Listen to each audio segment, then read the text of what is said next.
ఈ బిలియనియర్ తన డబ్బంతటిని కోల్పోయి రోడ్డు మీద పడ్డాడు. తన దగ్గర కేవలం కొంచెం అమౌంట్ ఆఫ్ మనీ ఇంకా ఒక డిజైనర్ సూట్ మాత్రమే ఉంది. సో తను ఒక బార్ లోకి వెళ్లి సింగిల్ విస్కీని ఆర్డర్ చేస్తాడు. తర్వాత ఓనర్ ని అడుగుతాడు, ఈ బార్ ని నేను కొనాలేనంటే ఎంతకిస్తావు అని చెప్పి.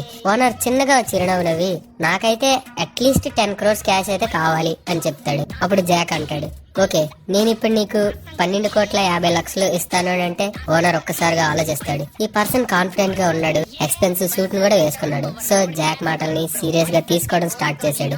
బట్ రియల్ ట్విస్ట్ ఏంటి అంటే జాక్ దగ్గర ఉన్నది కేవలం 12,000 రూపాయలు మాత్రమే. సో తను ఓనర్ కి అంటాడు, నేను నీకు 1 crore రూపీస్ డౌన్ పేమెంట్ గా ఇస్తాను, దానికి బదులుగా 1 month కి నాకు ఈ బార్ ని ఫుల్ కంట్రోల్ ఇవ్వాలి. నాకు నచ్చితే మిగిలిన అమౌంట్ పే చేసేస్తాను, నచ్చకపోతే ఈ 1 crore ని నువ్వే ఉంచుకో, బార్ కూడా నువ్వే ఉంచేసుకో అని అంటాడు. ఓనర్ కి రెండు వైపులా బెనిఫిట్ కనుక డీల్ ని వెంటనే ఓకే చేసేస్తాడు. డీల్ ఓకే అయిన వెంటనే జాక్ బార్ లోని టాప్ 5 మేనేజర్స్ ని పిలిపిస్తాడు. ఇంకా వాళ్ళతో మీటింగ్ అరేంజ్ చేసి చెప్తాడు, నేను మీ కొత్త బాస్ ని, ఇప్పుడు నేను మీకు ఈ బార్ లో చెరొక 8% ఈక్విటీని ఇస్తుంటా.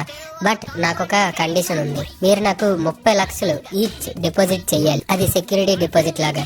ఈ అమౌంట్ 1 year తర్వాత మళ్ళీ మీకు రిటర్న్ ఇచ్చేస్తా, దాంతో పాటు మీ 8% ఈక్విటీ కూడా మీ దగ్గర ఉంటుంది అని చెప్తాడు. అలా టోటల్ గా జాక్ 2,70,00,000 కలెక్ట్ చేస్తాడు. అందులోని ఓనర్ కి 1 crore డౌన్ పేమెంట్ ఇచ్చేసి బార్ ఫుల్ కంట్రోల్ తీసుకుంటాడు, అది కూడా తన పాకెట్ లో నుండి 1 రూపాయి కూడా పెట్టకుండా. బట్ మెయిన్ ప్రాబ్లం స్టార్ట్ అవుతుంది, మిగతా 11,50,00,000 ఎక్కడి నుంచి సంపాదించాలి అని చెప్పి. ఈ వీడియోకి 10K లైక్స్ వస్తే part 2 చేస్తా.